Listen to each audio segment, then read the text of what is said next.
ಎಲ್ರಿಗೂ ನಮಸ್ಕಾರ. ಇನ್ಫೋಸ್ಟ್ರೀಮ್ ಯೂಟ್ಯೂಬ್ ಚಾನಲ್ಗೆ ಎಲ್ರಿಗೂ ಸ್ವಾಗತ. ಈ ವಿಡಿಯೋದಲ್ಲಿ ಇನ್ನೊಂದು ಕ್ವಿಕ್ ಸಾಲ್ಟ್ ಪ್ರಾಬ್ಲಮ್ ಅನ್ನ ಡಿಸ್ಕಸ್ ಮಾಡ್ತಾ ಹೋಗೋಣ. ಸೊ ಯಾವ ರೀತಿ ಈಸಿಯಾಗಿ ಕ್ವಿಕ್ ಸಾಲ್ಟ್ ಪ್ರಾಬ್ಲಮ್ ಅನ್ನ ಸಾಲ್ವ್ ಮಾಡಬೇಕು ಅಂತ. ಮೊದಲನೇ ಸ್ಟೆಪ್ ಏನು ಅಂತಂದ್ರೆ, ಫಸ್ಟ್ ಎಲಿಮೆಂಟ್ ಅನ್ನ ನಾನು ಪಿವೋಟ್ ಎಲಿಮೆಂಟ್ ಅಂತ ಕನ್ಸಿಡರ್ ಮಾಡ್ತೀನಿ. ಏನಂತ? ಪಿವೋಟ್ ಎಲಿಮೆಂಟ್ ಅಂತ. So pivot will be equal to 51. ಈಗ ಒಂದೊಂದು ವಿಡಿಯೋದಲ್ಲಿ ಏನಂತ ಹೇಳ್ಕೊಡ್ತಾರೆ, ನೀವು ಮೊದಲನೇ ತೊಗೊಬೇಡ್ರಿ, ಕೊನೆಯದನ್ನ ತೊಗೊಳ್ರಿ ಅಂತ. ಯಾವ ತಂದ್ರೂ ಒಂದೇ. ಸೊ ನೀವು ಮೊದಲನೇ ಎಲಿಮೆಂಟ್ ಅನ್ನ ಪಿವೋಟ್ ಆಗಿ ತೊಗೊಳ್ಳಿ, ಕೊನೆಯ ಎಲಿಮೆಂಟ್ ಅನ್ನ ಪಿವೋಟ್ ಆಗಿ ತೊಗೊಳ್ಳಿ, ಯಾವ ರೀತಿನಾದ್ರೂ ನಡೆಯುತ್ತೆ. ಸೊ ನಾನು ಮೊದಲನೇ ಎಲಿಮೆಂಟ್ ಅನ್ನ ಪಿವೋಟ್ ಆಗಿ ತಗೋತೀನಿ. ನನ್ನ ಪ್ರತಿಯೊಂದು ವಿಡಿಯೋದಲ್ಲೂ ಅದೇ ರೀತಿ ಮಾಡಿರೋದು. ನೆಕ್ಸ್ಟ್ ಏನ ಮಾಡಬೇಕು ಅಂತಂದ್ರೆ, ಎರಡು ಪಾಯಿಂಟರ್ಗಳನ್ನ ತಗೋಬೇಕು. ಮೊದಲನೇ ಪಾಯಿಂಟರ್ ಯಾವುದು? ಸ್ಟಾರ್ಟ್. ನೆಕ್ಸ್ಟ್ ಇನ್ನೊಂದು ಯಾವುದು? ಎಂಡ್. ಒಂದೊಂದು ವಿಡಿಯೋದಲ್ಲಿ ಐ ಮತ್ತೆ ಜೆ ಅಂತ ತಗೊಂತಾರೆ. ಸೊ ಅದೊಂದು ಸ್ವಲ್ಪ ಕನ್ಫ್ಯೂಷನ್ ಆದಂಗ ಆಗುತ್ತೆ. ನಾನೇನ್ ಮಾಡಿದ್ದೀನಿ, ಸ್ಟಾರ್ಟ್ ಮತ್ತೆ ಎಂಡ್ ಅಂತ ತಗೊಂತೀನಿ. ಈ ಸ್ಟಾರ್ಟ್ ಏನ್ ಮಾಡುತ್ತೆ, ನನ್ನ ಲೆಫ್ಟ್ ಹ್ಯಾಂಡ್ ಸೈಡ್ ಇಂದ ರೈಟ್ ಹ್ಯಾಂಡ್ ಸೈಡ್ಗೆ ಹೋಗುತ್ತೆ, ಅಂದ್ರೆ ಟ್ರಾವರ್ಸ್ ಮಾಡ್ತಾ ಹೋಗುತ್ತೆ. ಈ ಎಂಡ್ ಏನ್ ಮಾಡುತ್ತೆ, ರೈಟ್ ಹ್ಯಾಂಡ್ ಸೈಡ್ ಇಂದ ಲೆಫ್ಟ್ ಹ್ಯಾಂಡ್ ಸೈಡ್ಗೆ ಟ್ರಾವರ್ಸ್ ಮಾಡ್ತಾ ಹೋಗುತ್ತೆ. ಆದ್ರೆ ಈ ಸ್ಟಾರ್ಟ್ ಮತ್ತೆ ಎಂಡ್ ಎಲ್ಲಿ ನಿಲ್ಲುತ್ತೆ ಅನ್ನೋದು ಒಂದು ಪ್ರಾಬ್ಲಮ್. ಸೊ ಎಲ್ಲಿ ನಿಲ್ತವೆ ಅಂತಂದ್ರೆ, ಮೊದಲಿಗೆ ಸ್ಟಾರ್ಟ್. ಸೊ ಸ್ಟಾರ್ಟ್ ಒಂದು ಪ್ಲೇಸ್ ಅಲ್ಲಿ ಅಥವಾ ಒಂದು ಎಲಿಮೆಂಟ್ ಹತ್ರ ನಿಲ್ಬೇಕು ಅಂತಂದ್ರೆ, ಆ ಎಲಿಮೆಂಟ್ ಗ್ರೇಟರ್ ದ್ಯಾನ್ ಪಿವೋಟ್ ಆಗಿರ್ಬೇಕು. ಸೊ ಅಂದ್ರೆ ಇಲ್ಲಿ ಎಷ್ಟು ಪಿವೋಟ್ ಇರೋದು ನನಗೆ ಪ್ರಾಬ್ಲಮ್ ಅಲ್ಲಿ 51. ಸೊ ಗ್ರೇಟರ್ ದ್ಯಾನ್ 51 ಇದ್ರೆ ಈ ಸ್ಟಾರ್ಟ್ ಪಾಯಿಂಟರ್ ನಿಂತ್ಕೊಳ್ಳುತ್ತದೆ. ಅದೇ ರೀತಿ ಎಂಡ್ ನಿಲ್ಬೇಕು ಅಂತಂದ್ರೆ, ಎಂಡ್ ಯಾವಾಗ ನಿಲ್ಲುತ್ತೆ? Less than or equal to pivot, ಅಂದ್ರೆ less than or equal to 51 ಇದ್ರೆ ನಿಂತ್ಕೊಳ್ಳುತ್ತೆ. ಸೊ ಇಷ್ಟು ಗೊತ್ತಿರಬೇಕು. ಇವಾಗ ಸಾಲ್ವ್ ಮಾಡ್ತಾ ಹೋಗೋಣ. ಮೊದಲನೇ ಎಲಿಮೆಂಟ್ ಏನು? 51. 51 ಏನಾಗಿರ್ಬೇಕು? ಈ ಸ್ಟಾರ್ಟ್ ಪಾಯಿಂಟರ್ ನಿಲ್ಬೇಕು ಅಂತಂದ್ರೆ 51ಗಿಂತ ಗ್ರೇಟರ್ ಇರಬೇಕು. 51 is equal to 51 but not greater than 51. So ಏನಾಗುತ್ತೆ, ಸ್ಟಾರ್ಟ್ ಬಲಗಡೆ ಹೋಗುತ್ತೆ. 91 ಇವಾಗ 95 ಇವಾಗ 95 is greater than 51. Yes, 95 is greater than 51. So ಇವಾಗ ನನಗೆ ಹೊಸ ಸ್ಟಾರ್ಟ್ ವ್ಯಾಲ್ಯೂ ಸಿಕ್ತು. ಏನು? 95. ನೆಕ್ಸ್ಟ್ ಇವಾಗ ಎಂಡ್ ಅನ್ನ ನೋಡೋಣ. ಎಂಡ್ ಏನ್ ಮಾಡುತ್ತೆ? ರೈಟ್ ಹ್ಯಾಂಡ್ ಸೈಡ್ ಇಂದ ಲೆಫ್ಟ್ ಹ್ಯಾಂಡ್ ಸೈಡ್ ಬರ್ತಾ ಹೋಗುತ್ತೆ. ಯಾವಾಗ ನಿಲ್ಲುತ್ತೆ ಅದು? Less than or equal to 51. ನೋಡಿ, ಎಂಡ್ ಅಲ್ಲಿ ಇದೆ, 15 ಅಲ್ಲಿ ಇದೆ. 15 less than or equal to 51. Yes, it is less than 51. So ಏನಾಯ್ತು? ಎಂಡ್ ಇಲ್ಲೇ ನಿಂತ್ಕೊಳ್ಳುತ್ತೆ. ಈಗ ನೆಕ್ಸ್ಟ್ ಸ್ಟೆಪ್ಗೆ ಹೋಗ್ಬೇಕಾದ್ರೆ ಏನ್ ಮಾಡ್ತೀವಿ? ಸ್ಟಾರ್ಟ್ ವ್ಯಾಲ್ಯೂ ಮತ್ತೆ ಎಂಡ್ ವ್ಯಾಲ್ಯೂನ ಎರಡನ್ನೂ ಕೂಡ ಸ್ವ್ಯಾಪ್ ಮಾಡ್ತೀವಿ. ಜಸ್ಟ್ ಎಲಿಮೆಂಟ್ ಗಳನ್ನ ಸ್ವ್ಯಾಪ್ ಮಾಡ್ತೀವಿ. 51 ಅದೇ ರೀತಿ ಉಳ್ಕೊಂತು. 95 ಜಾಗಕ್ಕೆ 15 ಬಂತು. 66 ಅದೇ ರೀತಿ ಉಳ್ಕೊಳ್ಳುತ್ತೆ. 72 ವಿಲ್ ಬಿ ಸೇಮ್. 42, 38, 39, 41 ಮತ್ತೆ 15 ಜಾಗಕ್ಕೆ 95 ಬಂತು. ಇಲ್ಲಿ ಕೇವಲ ನಂಬರ್ ಅಥವಾ ಎಲಿಮೆಂಟ್ಗಳು ಮಾತ್ರ ಸ್ವ್ಯಾಪ್ ಆಗ್ತವೆ ಹೊರತು ಈ ಪಾಯಿಂಟರ್ಗಳು ಸ್ವ್ಯಾಪ್ ಆಗಲ್ಲ. ಸೊ ಇದು ಸ್ಟಾರ್ಟ್ ಅದೇ ಜಾಗದಲ್ಲಿ ಇರುತ್ತೆ, ಎಂಡ್ ಕೂಡ ಅದೇ ಜಾಗದಲ್ಲಿ ಇರುತ್ತೆ. ಸೊ ಮತ್ತೆ ಅಪ್ಲೈ ಮಾಡಿ. ಏನು? ಸ್ಟಾರ್ಟ್ ಯಾವಾಗ ನಿಲ್ಲುತ್ತೆ? ಗ್ರೇಟರ್ ದ್ಯಾನ್ 51 ಇದ್ರೆ. 15 ಗ್ರೇಟರ್ ದ್ಯಾನ್ 51 ಇಲ್ಲ. ಸೊ ಬಲಗಡೆ ಹೋಯ್ತು. 66, yes, 66 is greater than 51. So ಹೊಸ ಸ್ಟಾರ್ಟ್ ವ್ಯಾಲ್ಯೂ ಸಿಕ್ತು ನನಗೆ. ಏನು? 66. ಎಂಡ್ ವ್ಯಾಲ್ಯೂ ಯಾವಾಗ ನಿಲ್ಲೋದು? End pointer less than or equal to 51 ಇದ್ರೆ. 95 51ಗಿಂತ ಚಿಕ್ಕದ ಅಥವಾ ಈಕ್ವಲ್ ಇಲ್ಲ. ಸೊ ಲೆಫ್ಟ್ ಹ್ಯಾಂಡ್ ಸೈಡ್ ಬರುತ್ತೆ. 41. So 41 is less than or equal to 51. Yes, so we got the new end value. ಹೊಸ ಎಂಡ್ ವ್ಯಾಲ್ಯೂ ಸಿಕ್ತು. ಏನು? 41. ಈಗ ಸ್ಟಾರ್ಟ್ ವ್ಯಾಲ್ಯೂ ಎಂಡ್ ವ್ಯಾಲ್ಯೂ ಎರಡೂ ಕೂಡ ಸ್ವ್ಯಾಪ್ ಆಗ್ತವೆ. 51 ಅಲ್ಲೇ ಇರುತ್ತೆ, 15 ಕೂಡ ಸೇಮ್. 66 ಜಾಗಕ್ಕೆ 41, 72, 42, 38, 39, 41 ಜಾಗಕ್ಕೆ 66, 95. ಈಗ ಕೇವಲ ಎಲಿಮೆಂಟ್ಗಳು ಮಾತ್ರ ಸ್ವ್ಯಾಪ್ ಆಗ್ತವೆ ಹೊರತು ಅವುಗಳ ಸ್ಟಾರ್ಟ್ ಮತ್ತೆ ಎಂಡ್ ಪಾಯಿಂಟರ್ ಅದೇ ಜಾಗದಲ್ಲಿ ಉಳ್ಕೊಳ್ಳುತ್ತೆ. ಈಗ ಮತ್ತೆ ಅಪ್ಲೈ ಮಾಡಿ. ಸ್ಟಾರ್ಟ್ ಯಾವಾಗ ನಿಲ್ಲೋದು? Greater than 51. 41 ಗ್ರೇಟರ್ ದೆನ್ 51 ಇಲ್ಲ. 72 ಈಸ್ ಗ್ರೇಟರ್ ದೆನ್ 51. ಸೊ ನನಗೆ ಹೊಸ ಸ್ಟಾರ್ಟ್ ವ್ಯಾಲ್ಯೂ ಸಿಕ್ತು. ಏನು? 72. ನೆಕ್ಸ್ಟ್ ಎಂಡ್ ಯಾವಾಗ ನಿಲ್ಲೋದು? Less than or equal to 51 ಅಂದ್ರೆ ಪಿವೋಟ್ಗಿನ್ನ ಕಡಿಮೆ ಅಥವಾ ಈಕ್ವಲ್ ಆಗಿರಬೇಕು. 66 ಈಸ್ ಗ್ರೇಟರ್. ಸೊ ಏನಾಗುತ್ತೆ? ಲೆಫ್ಟ್ ಸೈಡಿಗೆ ಬರುತ್ತೆ. 39 is less than or equal to 51.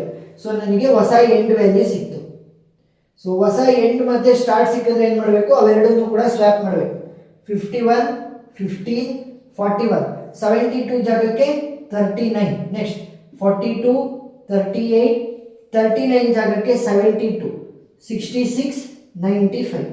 ಕೇವಲ ಎಲಿಮೆಂಟ್ಗಳು ಮಾತ್ರ ಎಕ್ಸ್ಚೇಂಜ್ ಆಗ್ತವೆ, ಆದರೆ ಸ್ಟಾರ್ಟ್ ಮತ್ತೆ ಎಂಡ್ ಪಾಯಿಂಟರ್ ಅದೇ ಜಾಗದಲ್ಲಿ ಉಳ್ಕೊಳ್ಳುತ್ತೆ. ಈಗ ಮತ್ತೆ ಅಪ್ಲೈ ಮಾಡಿ. ಸ್ಟಾರ್ಟ್ ಯಾವಾಗ ನಿಲ್ಲೋದು? Greater than or equal to pivot ಅಂದ್ರೆ 51. 42 is not greater than or equal to 51. 38 is not greater than or equal to 51. 72 is greater than 51. S, ಇವಾಗ ನನಗೆ ಹೊಸ ಸ್ಟಾರ್ಟ್ ವ್ಯಾಲ್ಯೂ ಸಿಕ್ತು. ಯಾವುದು? 72. ಎಂಡ್ ಇಲ್ಲಿತ್ತಲ್ವಾ? ಎಂಡ್ ಯಾವಾಗ ನಿಲ್ಲೋದು? 51 ಗಿನ್ನ ಲೆಸ್ ಇರಬೇಕು ಅಥವಾ ಈಕ್ವಲ್. 72 ಆ ಒಂದು ಕಂಡೀಷನ್ ಅನ್ನ ಸ್ಯಾಟಿಸ್ಫೈ ಮಾಡಲ್ಲ. ಸೊ ಏನ್ ಮಾಡುತ್ತೆ? ಎಂಡ್ ಲೆಫ್ಟ್ ಸೈಡ್ ಗೆ ಬರುತ್ತೆ. 38 is less than or equal to 51. Yes, 38 is less than or equal to 51. ಈಗ ಇನ್ನೊಂದು ಸಿನಾರಿಯೋ ಬರುತ್ತೆ. ಏನು ನೋಡಿ, ಸ್ಟಾರ್ಟ್ ಲೆಫ್ಟ್ ಹ್ಯಾಂಡ್ ಸೈಡ್ ಅಲ್ಲಿ ಇದ್ದಾಗ, ಎಂಡ್ ರೈಟ್ ಹ್ಯಾಂಡ್ ಸೈಡ್ ಅಲ್ಲಿ ಇದ್ದಾಗ ಏನ್ ಮಾಡ್ತಾ ಇದ್ವಿ? ಸ್ಟಾರ್ಟ್ ಮತ್ತೆ ಎಂಡ್ ವ್ಯಾಲ್ಯೂನ ಸ್ವ್ಯಾಪ್ ಮಾಡ್ತಾ ಇದ್ವಿ. ಆದ್ರೆ ಇಲ್ಲೇನಾಗಿದೆ? ಸ್ಟಾರ್ಟ್ ಮತ್ತೆ ಎಂಡ್ ಎರಡು ಕೂಡ ಕ್ರಾಸ್ ಆಗಿದೆ. ಸ್ಟಾರ್ಟ್ ರೈಟ್ ಹ್ಯಾಂಡ್ ಸೈಡಿಗೆ ಹೋಯ್ತು, ಎಂಡ್ ಲೆಫ್ಟ್ ಹ್ಯಾಂಡ್ ಸೈಡಿಗೆ ಬಂತು. ಈ ಒಂದು ಸಿಚುವೇಶನ್ ಅಲ್ಲಿ ಏನ್ ಮಾಡ್ತೀವಿ? ಎಂಡ್ ವ್ಯಾಲ್ಯೂ ಮತ್ತೆ ಪಿವೋಟ್ ವ್ಯಾಲ್ಯೂನ ಸ್ವ್ಯಾಪ್ ಮಾಡ್ತೀವಿ. ಇಷ್ಟರವರೆಗೂ ಏನ್ ಮಾಡ್ತಾ ಇದ್ವಿ? ಸ್ಟಾರ್ಟ್ ಮತ್ತೆ ಎಂಡ್ ಅನ್ನ ಸ್ವ್ಯಾಪ್ ಮಾಡ್ತಾ ಇದ್ವಿ. ಯಾವಾಗ ಎರಡು ಕ್ರಾಸ್ ಆಗ್ತವೆ ಅವಾಗ ಎಂಡ್ ಮತ್ತೆ ಪಿವೋಟ್ ವ್ಯಾಲ್ಯೂನ ಸ್ವ್ಯಾಪ್ ಮಾಡಬೇಕು. ಸೊ ಪಿವೋಟ್ ವ್ಯಾಲ್ಯೂ ಜಾಗಕ್ಕೆ 38 ಬರುತ್ತೆ, 15, 41, 39, 42, 51, 72, 66, 95. ಇಲ್ಲೇನಾಯ್ತು? ಎಂಡ್ ಜಾಗಕ್ಕೆ 51 ಅಂದ್ರೆ ಪಿವೋಟ್ ವ್ಯಾಲ್ಯೂ ಬಂತು, ಪಿವೋಟ್ ವ್ಯಾಲ್ಯೂ ಜಾಗಕ್ಕೆ ಎಂಡ್ ಬಂತು. ಸೊ ಪಿವೋಟ್ ವ್ಯಾಲ್ಯೂನ ರೌಂಡ್ ಅಪ್ ಮಾಡ್ಕೊಳ್ಳಿ. ಈ ಒಂದು ವ್ಯಾಲ್ಯೂ ಇವಾಗ ಕ್ವಿಕ್ ಸಾರ್ಟ್ ಅಲ್ಲಿ ಸಾರ್ಟ್ ಆಗಿದೆ, ಅಂದ್ರೆ ಇದರ ಪೊಸಿಷನ್ ಫಿಕ್ಸ್. ಈಗ ಏನ್ ಮಾಡಬೇಕು? ಇಷ್ಟಕ್ಕೆ ಸಪರೇಟ್ ಆಗಿ ನಾವು ಕ್ವಿಕ್ ಸಾರ್ಟ್ ಅನ್ನ ಅಪ್ಲೈ ಮಾಡಬೇಕು. ಇನ್ನು ಉಳಿದಿರುವಂತ ಇಷ್ಟು ಎಲಿಮೆಂಟ್ಗಳಿಗೆ ಕ್ವಿಕ್ ಸಾರ್ಟ್ ಅನ್ನ ಸಪರೇಟ್ ಆಗಿ ಅಪ್ಲೈ ಮಾಡಬೇಕು. ಸೊ ಇವಾಗ ಇಷ್ಟು ಪಾರ್ಟ್ಗೆ ಫಸ್ಟ್ ಕ್ವಿಕ್ ಸಾರ್ಟ್ ಅನ್ನ ಅಪ್ಲೈ ಮಾಡೋಣ, ಆಮೇಲೆ ಇಷ್ಟು ಪಾರ್ಟ್ ಅನ್ನ ಅಪ್ಲೈ ಮಾಡಿ ಇನ್ಕ್ರೀಸಿಂಗ್ ಆರ್ಡರ್ ಅಲ್ಲಿ ಸಾರ್ಟ್ ಮಾಡ್ತಾ ಇದೀವಿ. ಇನ್ಕ್ರೀಸಿಂಗ್ ಆರ್ಡರ್ ನೆನಪಿರಲಿ, ಯಾಕಂತಂದ್ರೆ ಆಲ್ಮೋಸ್ಟ್ ಕ್ವಿಕ್ ಸಾರ್ಟ್ ಪ್ರಾಬ್ಲಮ್ ಅಲ್ಲಿ ನಿಮ್ಗೆ ಇನ್ಕ್ರೀಸಿಂಗ್ ಆರ್ಡರ್ ಅಲ್ಲೇ ಸಾಲ್ವ್ ಮಾಡೋದಕ್ಕೆ ಕೊಡೋದು. ಡಿಕ್ರೀಸಿಂಗ್ ಆರ್ಡರ್ ಆದ್ರೆ ಏನ್ ಮಾಡ್ತೀವಿ? ಸ್ಟಾರ್ಟ್ ಏನಾಗಿರ್ಬೇಕು? ಉಲ್ಟಾ condition, less than or equal to 51 ಆಗಿರ್ಬೇಕು, ಎಂಡ್ ವ್ಯಾಲ್ಯೂ ಏನಾಗಿರ್ಬೇಕು? ಗ್ರೇಟರ್ ದೆನ್ 51 ಆಗಿರ್ಬೇಕು. ಉಲ್ಟಾ ಕಂಡೀಷನ್ ಹಾಕೊಂಡ್ರೆ ಡಿಕ್ರೀಸಿಂಗ್ ಆರ್ಡರ್ ಆಗುತ್ತೆ. ಈಗ ಇನ್ಕ್ರೀಸಿಂಗ್ ಆರ್ಡರ್ ಅಲ್ಲೇ ಮಾಡ್ತಿರೋದು, ಆಲ್ಮೋಸ್ಟ್ ಎಕ್ಸಾಮ್ ಅಲ್ಲೂ ಕೂಡ ಇನ್ಕ್ರೀಸಿಂಗ್ ಆರ್ಡರ್ ಕೇಳೋದು. ಸೊ ಫಸ್ಟ್ ಎಲಿಮೆಂಟ್ ಏನಾಗುತ್ತೆ? ಪಿವೋಟ್ ಎಲಿಮೆಂಟ್ ಆಗುತ್ತೆ, ಜೊತೆಗೆ ಸ್ಟಾರ್ಟ್ ಪಾಯಿಂಟರ್ ಅಲ್ಲಿಂದ ಶುರು ಆಗುತ್ತೆ, ಕೊನೆ ಎಲಿಮೆಂಟ್ ಎಂಡ್. ಸೊ ಇವಾಗ ಸ್ಟಾರ್ಟ್ ಸ್ಟಾಪ್ ಆಗಬೇಕು ಅಂತ ಅಂದ್ರೆ ಗ್ರೇಟರ್ ದೆನ್ ಪಿವೋಟ್. ಈಗ ಪಿವೋಟ್ ವ್ಯಾಲ್ಯೂ ಏನಾಯ್ತು? ನನಗೆ ಅಪ್ಡೇಟ್ ಆಯ್ತು. ಪಿವೋಟ್ ವ್ಯಾಲ್ಯೂ ಎಷ್ಟಪ್ಪ? 38. ಇಲ್ಲೂ ಕೂಡ 38, ಇಲ್ಲೂ ಕೂಡ 38. ಈಗ 38 ಗಿಂತ ಜಾಸ್ತಿ ಇದೆಯಾ? 38 ಇಲ್ಲ. ಸೊ ರೈಟ್ ಸೈಡಿಗೆ ಹೋಗುತ್ತೆ. 15, weather 15 is greater than 38? No. 41 is greater than 38? Yes. So ನನಗೆ ಹೊಸ ಸ್ಟಾರ್ಟ್ ವ್ಯಾಲ್ಯೂ ಸಿಕ್ತು. ಏನು? 41. ನೆಕ್ಸ್ಟ್ ಎಂಡ್ ಅನ್ನ ನೋಡೋಣ. ಎಂಡ್ ಯಾವಾಗ ನಿಲ್ಲೋದು? Less than or equal to 38. 42 less than or equal to 38? ಇಲ್ಲ. 39 ಈ ಕಡೆ ಬರುತ್ತೆ ಲೆಫ್ಟ್ ಹ್ಯಾಂಡ್ ಸೈಡ್ಗೆ. 39 less than or equal to 38? ಇಲ್ಲ. ಸೊ ಈ ಕಡೆ ಬರುತ್ತೆ. 41 less than or equal to 38? ಇಲ್ಲ. ಈ ಕಡೆ ಬರುತ್ತೆ 15 is less than or equal to 38. So end value ಇಲ್ಲಿಗೆ ಬಂತು. ಸೊ ಇಲ್ಲಿ ಏನ್ ಸಿಚುವೇಶನ್ ಆಯ್ತು? ಸ್ಟಾರ್ಟ್ ಮತ್ತೆ ಎಂಡ್ ಎರಡು ಕೂಡ ಎಕ್ಸ್ಚೇಂಜ್ ಆದವು, ಅಂದ್ರೆ ಕ್ರಾಸ್ ಆದವು. ಸೊ ಕ್ರಾಸ್ ಆದಾಗ ಏನ್ ಮಾಡ್ತೀವಿ? ನಮ್ಮ ಎಂಡ್ ವ್ಯಾಲ್ಯೂ ಮತ್ತೆ ಪಿವೋಟ್ ವ್ಯಾಲ್ಯೂ ಅನ್ನ ಎಕ್ಸ್ಚೇಂಜ್ ಮಾಡ್ತೀವಿ, ಅಂದ್ರೆ ಸ್ವ್ಯಾಪ್ ಮಾಡ್ತೀವಿ. 15, 38, 41, 39, 42. ಸೊ ಇಷ್ಟಲ್ವಾ? ಇಷ್ಟು ಎಲಿಮೆಂಟ್ಗಳಲ್ಲಿ ಈಗ ಏನಾಯ್ತು? ಸ್ಟಾರ್ಟ್ ಮತ್ತೆ ಎಂಡ್ ಕ್ರಾಸ್ ಆಯ್ತು.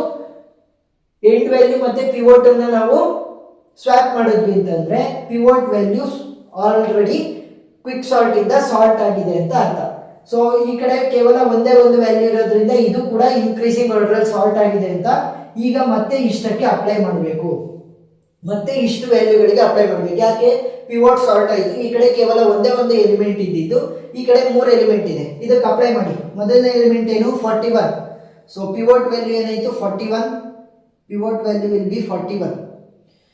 ಸೊ ಇವಾಗ ಸ್ಟಾರ್ಟ್ ನಿಲ್ಬೇಕು ಅಂತಂದ್ರೆ ಏನಾಗಬೇಕು? ಗ್ರೇಟರ್ ದೆನ್ 41 ಆಗಬೇಕು. 39 ಗ್ರೇಟರ್ ದೆನ್ 41? ಇಲ್ಲ. 42 greater than 41? Yes. So start ಇಲ್ಲಿಗೆ ಬಂದು ನಿಂತ್ಕೊಂತು. ಎಂಡ್ ಎಲ್ಲಿಂದ ಶುರು ಆಗುತ್ತೆ? 42 ಇಂದನೇ ಶುರು ಆಗುತ್ತೆ. ಆದ್ರೆ ಕಂಡೀಷನ್ ಏನು? 41 ಗಿಂತ ಲೆಸ್ ದೆನ್ ಆರ್ ಈಕ್ವಲ್ ಆಗಿರ್ಬೇಕು. ಸೊ ನೋಡಿ 42 41ಗಿಂತ ಲೆಸ್ ದೆನ್ ಆರ್ ಈಕ್ವಲ್ ಇಲ್ಲ, ಸೊ ಏನಾಗುತ್ತೆ ಲೆಫ್ಟ್ ಸೈಡಿಗೆ ಬರುತ್ತೆ.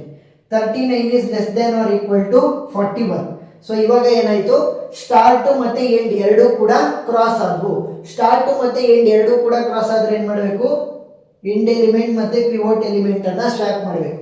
15 ಅದೇ ರೀತಿ ಉಳ್ಕೊಂಡಿತ್ತು, 38 ಆಲ್ರೆಡಿ ಸಾಲ್ಟ್ ಆಗಿದೆ, 41 ಜಾಗಕ್ಕೆ 39, 39 ಜಾಗಕ್ಕೆ 41, 42. ಸೊ ಇವಾಗ ನೋಡಿ ಈ ಎಲ್ಲ ಎಲಿಮೆಂಟ್ಗಳು ಸಾಲ್ಟ್ ಆಗಿದೆ ಇನ್ಕ್ರೀಸಿಂಗ್ ಆರ್ಡರಲ್ಲಿ. 15, 38, 39, 41, 42. ಅದರ ಜೊತೆಗೆ ಇದೊಂದನ್ನ ಆ್ಯಡ್ ಮಾಡೋಣ, ಯಾಕೆ 51 ಆಲ್ರೆಡಿ ನಮ್ಮ ಫಸ್ಟಿಗೆ ಆಲ್ರೆಡಿ ಸಾಲ್ಟ್ ಆಗಿದೆ. ಈಗ ನೆಕ್ಸ್ಟ್ ಇನ್ನು ಉಳಿದಿರುವಂಥ ಇಷ್ಟು ಎಲಿಮೆಂಟ್ಗಳಿಗೆ ಕ್ವಿಕ್ ಸಾಲ್ಟ್ ಅನ್ನು ಅಪ್ಲೈ ಮಾಡೋಣ. ಮೊದಲನೇ ಎಲಿಮೆಂಟ್ ಯಾವುದು 72. ಸೊ 72 ಏನಾಗುತ್ತೆ, ಸ್ಟಾರ್ಟ್ ಮತ್ತೆ ಪಿವೋಟ್ ವ್ಯಾಲ್ಯೂ ಆಗುತ್ತೆ. ಸೊ ಪಿವೋಟ್ ವ್ಯಾಲ್ಯೂ ಏನಿವಾಗ 72. ಸೊ 72 ಪಿವೋಟ್ ವ್ಯಾಲ್ಯೂ ಆಯಿತು ಅಂತಂದ್ರೆ ಪಿವೋಟ್ ವ್ಯಾಲ್ಯೂಗಿನ್ನ ಜಾಸ್ತಿ ಇದ್ರೆ ಸ್ಟಾರ್ಟ್ ನಿಲ್ಲುತ್ತೆ. ಸೊ 72 ಗ್ರೇಟರ್ ಇಲ್ಲ, ಈಕ್ವಲ್. ಸೊ ಏನಾಗುತ್ತೆ, ಬಲಗಡೆ ಹೋಗುತ್ತೆ. 66 it is less than 72. So ಮತ್ತೆ ಬಲಗಡೆ. 95 72ಗಿನ್ನ ದೊಡ್ಡದು. ಸೊ ಸ್ಟಾರ್ಟು ಇಲ್ಲಿ ನಿಲ್ಲುತ್ತೆ, ಹೊಸ ಸ್ಟಾರ್ಟ್ ವ್ಯಾಲ್ಯೂನು 95. ನೆಕ್ಸ್ಟ್ ಎಂಡ್ ಲಾಸ್ಟ್ ಇಂದ ಶುರು ಆಗುತ್ತೆ, ಅದು ಯಾವಾಗ ನಿಲ್ಲೋದು, 72ಗಿನ್ನ less than or equal to ಆದರೆ. So 95 is not less than or equal to 72. So left side. So left side ಬಂದರೆ 66 ಹತ್ರ ಬರುತ್ತೆ. 66 is less than or equal to 72. So condition satisfied. End value ಇಲ್ಲಿ ಬಂತು. ಸ್ಟಾರ್ಟು ಎಂಡ್ ಎರಡು ಕೂಡ cross ಆದವು. Cross ಆದರೆ ಏನು ಮಾಡಬೇಕು, ಎಂಡ್ ವ್ಯಾಲ್ಯೂ ಮತ್ತು ಪಿವೋಟ್ ವ್ಯಾಲ್ಯೂನ ಸ್ವ್ಯಾಪ್ ಮಾಡಬೇಕು. 66, 72, 95 ನೋಡಿ ಇನ್ಕ್ರೀಸಿಂಗ್ ಆರ್ಡರ್ ಇದೆಯಾ, ಎಸ್. ಸೊ ಇಲ್ಲಿಗೆ ಬರ್ಕೊಳ್ಳಿ 66, 72, 95. ಇವಾಗ ಪ್ರತಿಯೊಂದು ಎಲಿಮೆಂಟ್ ಅನ್ನು ಕೂಡ ನಾವು ಇನ್ಕ್ರೀಸಿಂಗ್ ಆರ್ಡರ್ ಅಲ್ಲಿ ಸಾರ್ಟ್ ಮಾಡಿದ್ವಿ. ಯಾವುದನ್ನ ಯೂಸ್ ಮಾಡಿಕೊಂಡು, ಕ್ವಿಕ್ ಸಾರ್ಟ್ ಅಲ್ಗಾರಿದಮ್ ಅನ್ನ ಯೂಸ್ ಮಾಡಿಕೊಂಡು. ಒಂದು ಸಲ ಏನಾದ್ರೂ ಕೂಡ ಸ್ಟಾರ್ಟ್ ಮತ್ತೆ ಎಂಡು ಕ್ರಾಸ್ ಆದ್ರೆ ಪಿವೋಟ್ ಎಲಿಮೆಂಟ್ ಮಧ್ಯಕ್ಕೆ ಬಂತು ಅಂತಂದ್ರೆ ಅದರ ಲೆಫ್ಟ್ ಪಾರ್ಟ್ ಮತ್ತೆ ರೈಟ್ ಪಾರ್ಟ್ ಅನ್ನ ಸಪರೇಟ್ ಆಗಿ ಕ್ವಿಕ್ ಸಾರ್ಟ್ ಅಪ್ಲೈ ಮಾಡಿ ಸಾಲ್ವ್ ಮಾಡಬೇಕು. ಸೊ ಅರ್ಥ ಆಗಿಲ್ಲ ಅಂತಂದ್ರೆ ಇನ್ನೊಂದ್ಸಲಿ ವಿಡಿಯೋ ನೋಡಿ. ಇನ್ನೂ ಜಾಸ್ತಿ ವಿಡಿಯೋಗಳ ಲಿಂಕ್ ಅನ್ನ ನಾನು ಡಿಸ್ಕ್ರಿಪ್ಷನ್ ಅಲ್ಲಿ ಕೊಟ್ಟಿರ್ತೀನಿ. ವಿಡಿಯೋ ಇಷ್ಟ ಆಗಿದ್ರೆ ಸಬ್ಸ್ಕ್ರೈಬ್ ಆಗೋದನ್ನ ಮರಿಬೇಡಿ. ಏನಾದ್ರೂ ಡೌಟ್ ಇದ್ರೆ ಕಮೆಂಟ್ ಸೆಕ್ಷನ್ ಅಲ್ಲಿ ತಿಳಿಸಿ, ನಾನು ಕ್ಲಾರಿಫೈ ಮಾಡ್ತೀನಿ. Thank you.